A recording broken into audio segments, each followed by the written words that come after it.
रक्षाबंधन पर वन मंडल अधिकारी ने दिया बड़ा बयान, जंगल के बचाव में उठाने होंगे बड़े कदम। छत्तीसगढ़ के वन मंडल अधिकारी श्री गुप्ता ने रक्षाबंधन के खास मौके पर जगदलपुर शहर के लामनी पार्क में वट वृक्ष को रक्षा सूत्र बांधकर वृक्षों को बचाने का संकल्प लिया। साथ ही अतिक्रमण किए हुए लोगों एवं जंगल को नुकसान पहुंचाने वालों के ऊपर कड़ी कार्रवाई भी करने को कहा। वहीं सीमा सरहद जैसी जगहों पर जबरन कब्जा को कानून का उल्लंघन करना भी बताया। साथ ही आदिवासियों से जंगल को नहीं काटने की अपील भी की। वहीं फॉरेस्ट पर अतिक्रमण करने वालों की सूची बनाकर कार्रवाई करने की बात भी वन मंडल अधिकारी ने की और वन कर्मियों को अपने स्थान पर चौकन्ना रहने की हिदायत भी दी। आज जैसे रक्षाबंधन का त्यौहार पूरा भारत मना रहा है और हमारे वन विभाग के अधिकारी भी वन क्षेत्र में जाके अपने परिक्षेत्र में जाके बस्तर की जो जीवनदायिनी जो इमारतियाँ जो लकड़ियाँ होती है, जो जंगल क्षेत्र में पौधे होते हैं, उन्हें रक्षा सूत्र बांधकर उन्हें बचाने की संकल्प लेते हैं।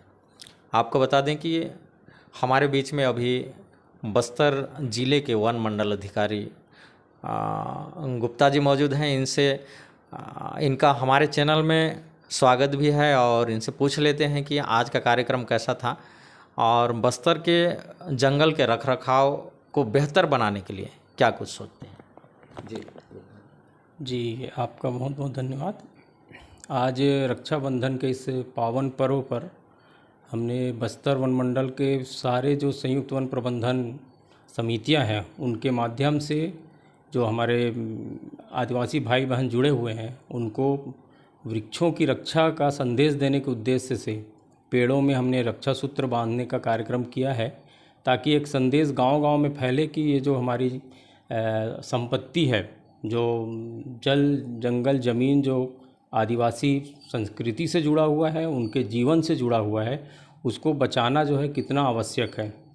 इस संबंध में मैं और कहना चाहूँगा कि पिछले कुछ वर्षों से ऐसी घटनाएं हुई हैं कि जिस जल जंगल के लिए जो हमारे आदिवासी भाई बहन जो है जीने मरने की कस्में खाते हैं, अपना समझते हैं, लेकिन उसी जंगल के खिलाफ़ मैं कहूँगा कि बेदर्दी से भी कई बार जो है पेश आते हैं।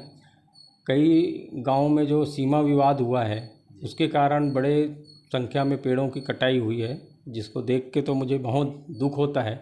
मैं ऐसे ग्रामीणों से मैं आज विनम्र अपील करना चाहूँगा कि जंगल जो है आपके जीवन से जुड़ा हुआ है। आपका जीवन सैकड़ों सालों से, जो हम आदिवासी सभ्यता की बात करते हैं, वहाँ तो हमारा जीवन केवल जंगल से ही पूर्ण हो जाता है। मैं कहूँगा हमको खाने पीने रहने सब की सुविधा उससे मिलती है, और उस जंगल के खिलाफ़ हम कैसे इतनी बेदर्दी से कुल्हाड़ी चला लेते हैं। हमको थोड़ा सोचना पड़ेगा कि हमारी जो आने वाली पीढ़ियां हैं, क्या हमको माफ़ करेंगी। हमारे जो बच्चे आज हैं, उनको आगे आने वाले समय में क्या ऐसा पर्यावरण मिल पाएगा कि वो जो शुद्ध हवा में सांस ले सकें।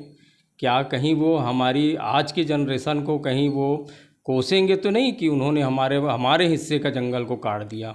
तो मैं आज की इस हमारे बस्तर इलाके के समस्त भाइयों बहनों, आदिवासी संस्कृति से जुड़े हुए जो उनसे संरक्षण करते हैं, ग्रामीणों से अनुरोध करूंगा कि इस उद्देश्य को, हमारे जंगल को बचाने के लिए आगे आएँ। और हम भी जो है भविष्य में एक प्लान कर रहे हैं कि जिस क्षेत्र में इस टाइप की घटनाएं व्यापक पैमाने पर हो रही है, उसको सेलेक्ट करके वहाँ व्यापक जन जागरण का अभियान चलाएं, ताकि लोग जो है सीधे जंगल को बचाने के लिए जो उनके मन में जो लालच आया है, उस लालच की जगह मैं लगाव पैदा करवाना चाहता हूँ कि उनका लालच ख़त्म हो और अपना फिर से जो उसी जंगल के लिए जो उनका अंदर जो है लगाव पैदा हो, ताकि ये जो खूबसूरत हमारा बस्तर है, बस्तर की जो खूबसूरती को हम संरक्षित कर सकें, उसको आबाद कर सकें।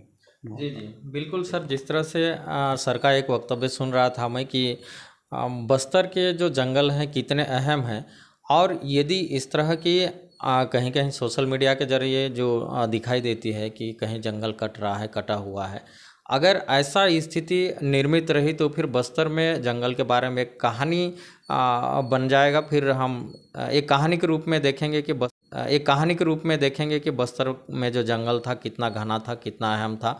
वहाँ से बस्तर का जो हरा सोना जिसे कहा जाता है तेंदुपत्ता, वो मिलता है। एक सब्जियों में जो फेमस है बोड़ा, जिसको विश्व बाजार स्थल में रखा गया है, उसमें विश्व बाजार के पलट पर वो मिलता है। वनोपज जैसे आपका महुआ हो गया, चिरौंजी हो गया, सारे चीज़ कहना चाहिए, साल बीज हो गया, सारे वनों से बस्तर के आदिवासियों को कई तरह के फायदाएं होती है, जो लाखों में भी फायदा को देखा गया है। दूसरी बात सर, जिस तरह से अतिक्रमण हुआ है, अभी आपके आने से पूर्व में भी हुआ है और वर्तमान में भी कहीं कहीं फसलें अभी नए मिलेट्स लगा रहे हैं, तो उन पर लगाम लगाने के लिए क्या कुछ प्रक्रिया अपनाएं? अब अपन एक प्लान कर रहे हैं कि सितंबर माह में, क्योंकि ये बारिश का सीज़न है, जो भी फसल लगाना होगा लोगों ने लगा लिया होगा, तो हमको देखते ही पता चल जाता है कि जंगल में कहाँ अतिक्रमण हुआ है, किसने फसल लगाया है। तो मैं आने वाले सप्ताह में जो है एक व्यापक सर्वे हम लोग करने जा रहे हैं, जिसमें हमारे जो स्टाफ है प्रत्येक बीट का भ्रमण करके वहाँ किस प्रकार का अतिक्रमण किया गया है उसको सूचीबद्ध करेंगे। और उसके बाद जो है हमारे विभाग में ऐसी कई योजनाएं हैं जिसमें हम तत्काल ऐसे अतिक्रमण क्षेत्र को खाली कराकर उसमें वृक्षारोपण का कार्यक्रम कर सकते हैं। तो उसके लिए हम जो है साइट सेलेक्ट करेंगे और लोगों को साथ में जोड़ते हुए उनकी आवश्यकता के जो प्रजातियां हैं वैसे लगाएंगे, ताकि वो जो है उन वृक्षारोपण को नुकसान ना पहुंचाए। भविष्य में वो जो वृक्षारोपण है उनको ही जो है उनका आर्थिक जो है समृद्धि करे। तो ये हम कार्यक्रम करने जा रहे हैं और व्यापक जो है जन जागरण का अभियान चलाने का भी हमारा प्लान है। जिस तरह से जंगलों में अभी सीमा विवाद को लेकर उग्रता के साथ जो ग्रामीण हैं, यहाँ के जो आदिवासी हैं, ये जंगल की तरफ बढ़ रहे हैं, इसको लेकर क्या कुछ कार्रवाई करें? ये कुछ सालों से, जब से ये वन अधिकार पत्र में हम CFRR देने का जो वन संसाधन, जो सामुदायिक वन संसाधन अधिकार देने की बात आई है, उसमें क्या हो रहा है, हम ग्राम सभा को दे रहे हैं। पहले क्या होता था कि छोटे छोटे जो पंचायत थे है ना, अब क्या हो गया है कि एक पंचायत जो कई भाग में, कई ग्रामों में बढ़ गया है। तो हर ग्राम को जब CFR देने की बात आती है तो वो अपना जो है एक वन सीमा का जो उनका कॉन्सेप्ट है, तो उस आधार पे वो जो है उसका दावा करते हैं और उसी में जो है दो या दो से अधिक गांवों के बीच विवाद हो रहा है। और जहां विवाद हो रहा है वो आपस में लड़ाई तक का आ जाता है और उसी में वो लोग पेड़ों की कटाई भी कर देते हैं। तो ऐसे क्षेत्रों में जो है ऐसे भी निर्देश आए हैं कि हम सामूहिक रूप से इनको जो है CFRR देने की कार्रवाई कर सकते हैं। तो यदि इनके बीच आपसी सामंजस्य हम बिठाने में कामयाब हुआ तो इनको सामुदायिक जो वन संसाधन अधिकार सामूहिक रूप से एक साथ दें, ताकि उसमें वो जितने भी विवादित गांव हैं उनका सबका जो है एक साथ उस पर नियंत्रण रहे। और बाकी जो उनको समझाने का और जन जागरण करने का अभियान तो हमारा लगातार चलता रहेगा। जी। बहुत बहुत धन्यवाद गुप्ता जी।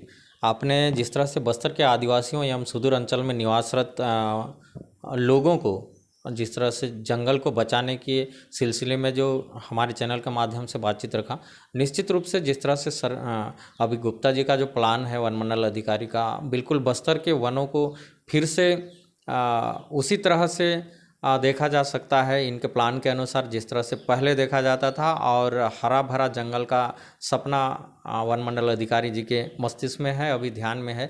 आगामी समय में इनके कार्यकाल में बहुत अच्छे प्लान तैयार कर सकते हैं बस्तर के जंगल को बचाने के लिए। मैं AS News 24 से कार्तिक से बस्तर।